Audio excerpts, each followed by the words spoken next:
Well, guys, I just got out of Scream 7. And before I go on to Scream 7, let me give you a little bit of history with me and the Scream movies. My mom was the one that introduced me to horror, primarily like slasher movies and like possession movies and stuff like that from like the 70s and 80s. And she showed me Scream. I was probably like in elementary school. And I had a lot of fun with them growing up, especially the first viewing, because it's like, oh, who's the killer? Who's the killer? And the fact there were two killers in the first one blew my mind, man. Blew my mind. And I will always have a soft spot, especially for the first three Scream movies. I will always have a soft spot for it because of the time watching it with my mom, and my mom's like her two favorite slasher franchises are Halloween and Scream. Um, with that being said, later in life, I kind of got jaded on him a little bit. Sort of had a love hate relationship with him. Just because I kind of thought, like, oh, it's kind of cutesy, shut up, you know. It was almost too cute for its own good, I thought. And I started kind of resenting them a little bit, but um, as I gotten older, I've softened on them, and I think as a whole, there's not really, with this movie included, there's really not a bad movie in the franchise. Now, some are better than others, obviously, but I don't think, as a whole, there's really a bad film. Kind of like the Child's Play movies. Same thing with that, or in my opinion, Friday the 13th. Even the ones that go off the rail, like I like Jason Goes to Hell a lot. Jason X is one of my favorites of the sequels. I've always loved Part 5. I know that's getting a resurgence of people liking it, but I've always loved Roy. Roy's my dude. But besides that, um, so going into Scream 7, I didn't know how I felt because personally, if I say Scream 6 is the weakest out of it, even though I still kind of enjoy that movie, um, I rewatched it once and it got worse. Like there's that initial viewing, and then there was the other viewing I did with me and my mom went through all of them before this one, and yeah, it just got worse. So I don't know how a third viewing is gonna do if I'm gonna end up just not liking the movie, but um, six would be the weakest, and I think the Jenna Ortega and the other girls, you know, the Carpenter sisters, I think they kind of wrapped up their story fine. I didn't mind that they weren't moving forward. I know there's some controversy behind that, but whatever. I don't look at that. I'm just here to look at what is presented in front of me as a film. Um, Now with Kevin Williamson coming back to write and direct it, I was kind of optimistic. I do think his writing gets a little too cutesy for me, but that's fine. The last thing I saw of his was that movie Sick about the girls taking a vacation during COVID. Um, I don't remember much about that movie, but apparently it did not leave that much of an impression on me either way. So I guess it was just all right.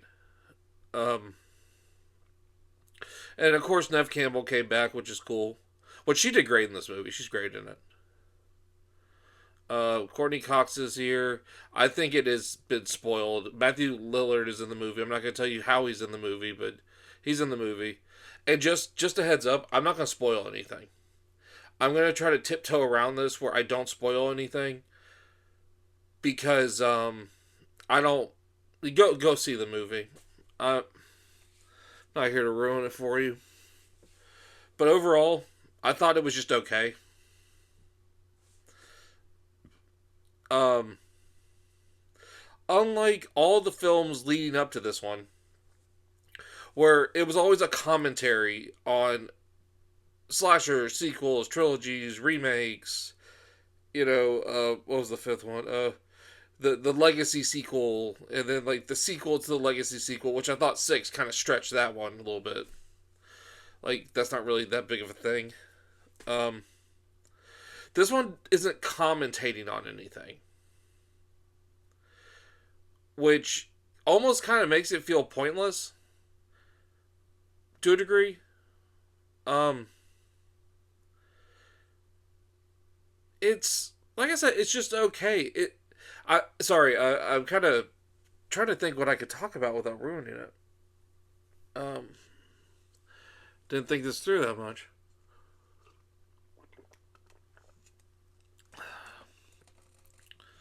Well, I will say this. Like I said earlier, Nev Campbell's really good in the movie. She's acting her ass off in this, and she does a really good job. Courtney Cox is back in it with not a lot of screen time. Not a lot of screen time, but the moments that she's in there for and her interaction with Sydney were really heartfelt. And I think some of the best interactions that you get between those two in the series as a whole. Um, so that was a nice change of pace. It was actually some really sweet moments. Kind of surprising you get it from a Scream movie. Um, the death scenes are are elaborate. It's just funny because like most Scream movies, the like okay take the first one for example. There's not a lot of elaborate deaths in the first one. I guess there's Tatum with the garage and the opening kill with Drew Barrymore. I guess there kind of is. Kind of tripped over my own words there. Um, but like the level in this one, they are very creative and they're very cool. There may be one that's a little over the top because it is a Scream movie, but I dug it. It made me laugh. Um, it was just a great kill. It really unexpected, honestly. So that was cool. Um, the character of Sydney's daughter, uh, whose name is Tatum, she did. I think she did really good. I think I don't know her from anywhere, but I think she did a really good job of playing this character that's trying to connect with her mother, and her mother's kind of withdrawn because the whole thing of the movie is she's trying to know the daughter wants to know Sydney's past, and like and that's kind of like closed off, and just the lack of the information drives the two kind of apart because Sydney doesn't open up that much. Which I mean, when your life is like a film series and a book series, why do you really need to? Just I think in the movie she actually said, "Go watch the movies or read the books. You'll learn everything about me." Um, but that gets resolved. Um, what I was disappointed in was in Scream 3, it was alluded that Kincaid and Sydney were an item at the end because Kincaid's over there at her house with Courtney Cox and David Arquette at the end of Scream 3, and his name was Mark Kincaid. It's played by a different actor this time, and the last name is Evans. Now, I don't know if that was like a protection thing, so she could kind of like be incognito instead of like doing the Kincaid thing. But, um, yeah, it was just disappointing. I don't know if that was supposed to be the same character or a completely different character. It just happened to have the same name as Mark. I was kind of confused on that, but, you know. I forget the actor who actually played Mark in this one, but he did really good too. Um, yeah, I mean, I think the best way I can explain this, like if you watch the Scream series, coinciding with the movies, there's the Stab series, the movie within the movies that are like, the quote unquote biopics of what happened in the Scream movies. This one feels like we finally got a full length stab movie. If that makes any sense. Because it's just another Scream movie. I think that's the best way I could put it. Yeah, it's not trying to say anything. It's not really trying to do anything. And even the reveal of the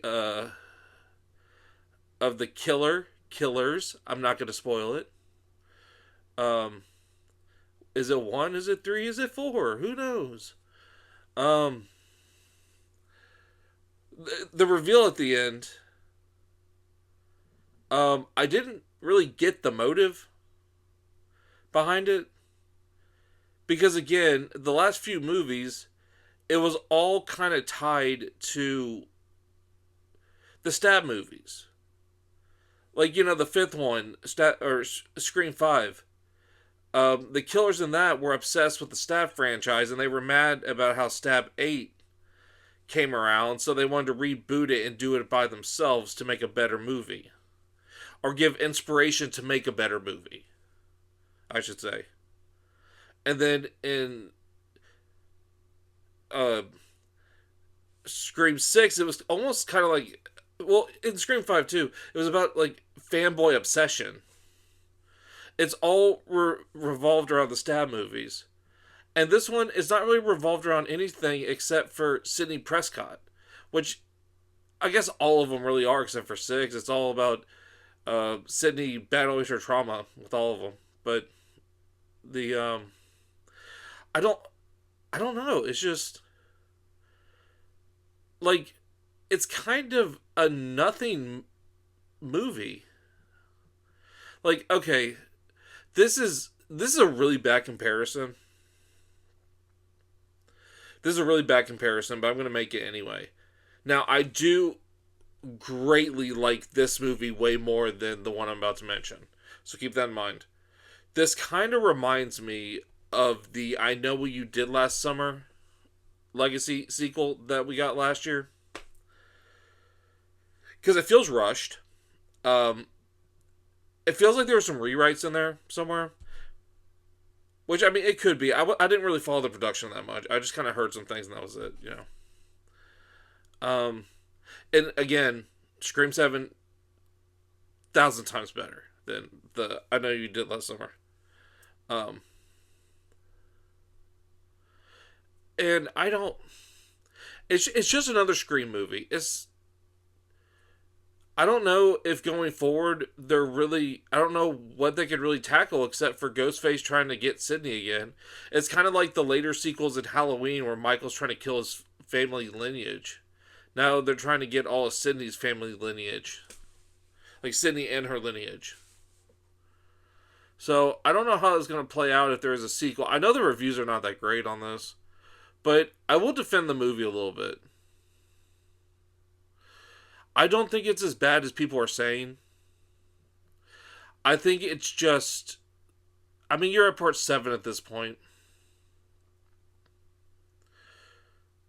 I mean, by part 7 and Friday the 13th, we had Jason versus Carrie.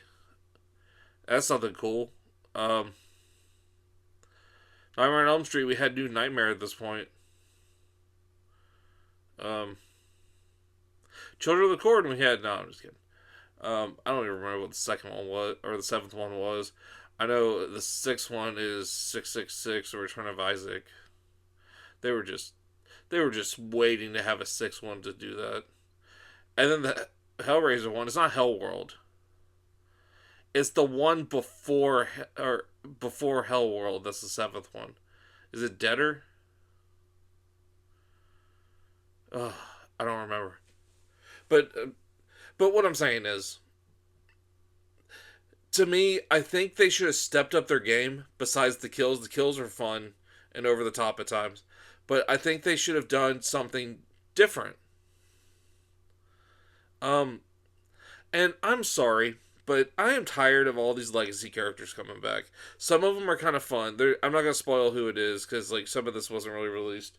But there's a really fun one and I like it.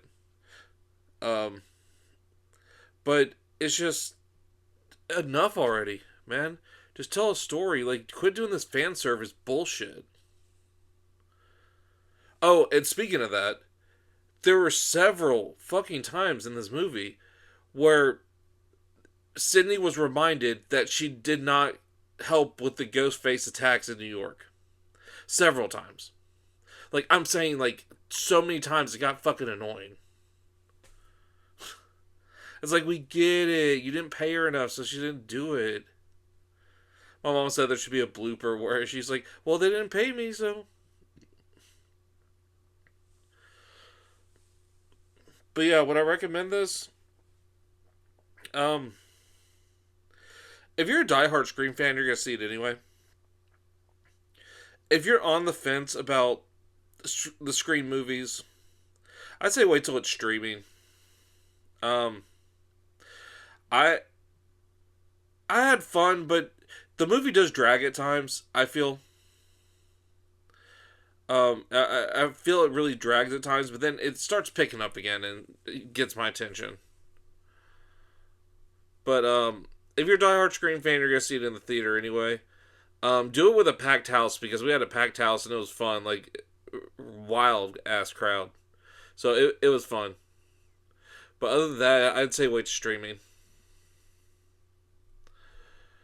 Okay, what am I doing now? Um, I've been I've been working on a short film I want to do. Uh, with Jake, me and Jake are gonna do it, and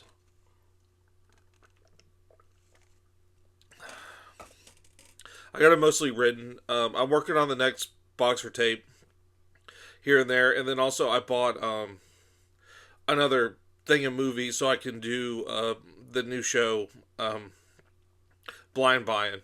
Which let me know how you guys like that. I'll put a little thing at the end of the video for it. It's a new show I want to do. Just blindly buy something I've never seen before and review it.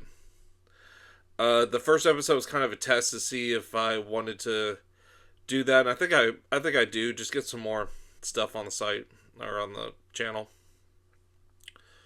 But all right, that's it for this time, guys. I will see you later.